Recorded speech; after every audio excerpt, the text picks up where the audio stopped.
La génétique, le vocabulaire. Voici un schéma résumé d'une partie de ce que vous avez étudié sur la cellule. En fait, pour introduire le concept de génétique, il faut s'attarder aux notions en lien avec l'ADN.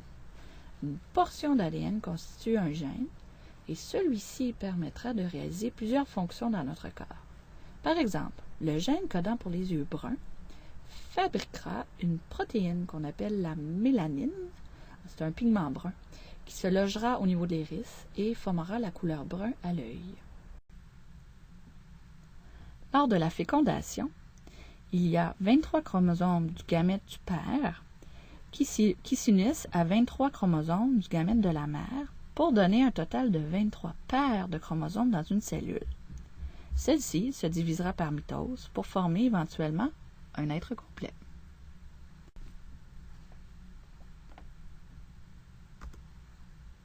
En regardant un karyotype, on observe que les cellules comptent 22 paires de chromosomes homologues, numérotés de 1 à 22, et une seule paire de chromosomes sexuels, ici XY chez l'homme et XX chez la femme.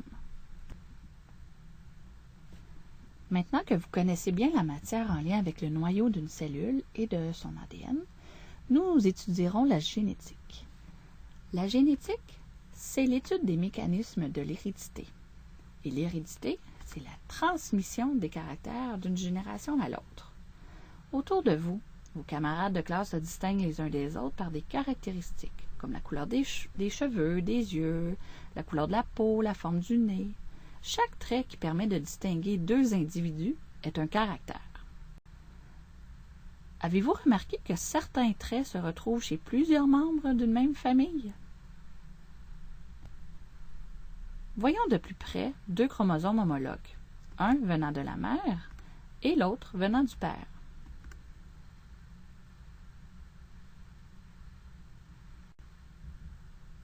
Voici ici un schéma représentant des chromosomes homologues, un venant du père et un venant de la mère. Si les chromosomes homologues portent les mêmes gènes, cela ne signifie pas qu'ils codent la même information génétique, puisque ce gène peut présenter des mutations. On parle alors d'allèles. Par exemple, sur ce schéma, on observe des allèles différents, codant pour la couleur des yeux. Donc, vous avez allèle yeux bleus et allèle yeux bruns.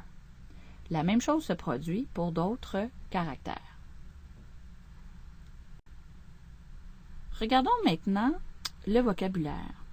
Complète les définitions dans tes notes de cours. Alors ici, vous avez 3 mots de vocabulaire. Vous avez le génotype, qui est le patrimoine génétique d'un individu.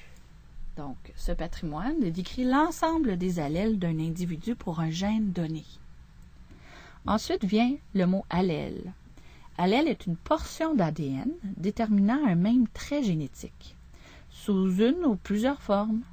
Alors ici, sur ce schéma de chromosomes homologues, on observe 2 allèles différents pour le même gène, donc yeux bleus et yeux bruns.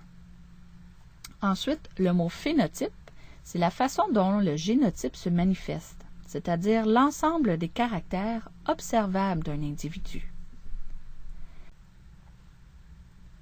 Pour vous aider à comprendre davantage ces 3 mots de vocabulaire, regardons le schéma suivant. On représente 3 individus ayant chacun leur chromosome homologue. L'individu de gauche possède un génotype grand B et par conséquent le phénotype yeux bruns. Au centre, l'individu possède un génotype petit b et le phénotype yeux bleus.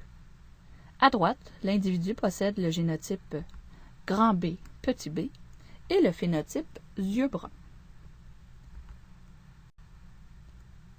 Encore quelques mots de vocabulaire. Lorsque les allèles sont identiques sur les 2 chromosomes, on dira que l'individu est homozygote. Par contre, si l'individu possède 2 allèles différents, on dira plutôt qu'il est hétérozygote. Retrouvons le même schéma pour expliquer ces 2 mots de vocabulaire. Les 2 individus de gauche sont homozygotes, tandis que celui de droite est hétérozygote. Que se produit-il lorsqu'une personne possède deux allèles différents? Un gène codant pour les yeux bleus sur un chromosome et un gène codant pour les yeux bruns sur l'homologue. La plupart du temps, lorsqu'il y a deux allèles différents pour un même trait physique, l'un domine l'autre. C'est-à-dire qu'un gène exprime le caractère pour lequel il code, mais pas l'autre.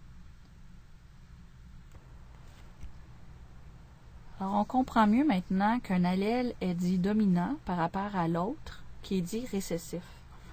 Par conséquent, on peut affirmer que le caractère dominant s'exprime chez l'hétérozygote et masque l'effet de l'autre allèle, tandis que le caractère récessif, lui, ne s'exprime que chez l'homozygote. Voici quelques exemples de caractères physiques visibles chez l'humain déterminés par une seule paire d'allèles. Si vous observez la ligne de naissance des cheveux au niveau du front, lequel vous caractérise? Est-ce que c'est la ligne formant un V sur le front ou tout simplement une ligne droite? Si vous avez une ligne formant un V sur le front, donc vous avez le gène dominant. Joignez les mains de façon à ce que vos petits doigts soient côte à côte.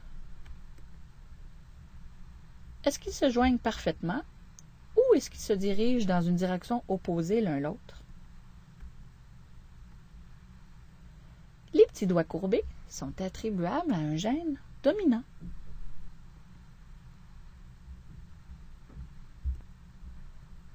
Alors, il vous reste deux petits exercices à faire. Le premier, vous devez compléter le tableau dans vos notes de cours. Alors, essayez de déterminer quel serait le génotype pour chacun des traits héréditaires suivants et essayez aussi de trouver le phénotype.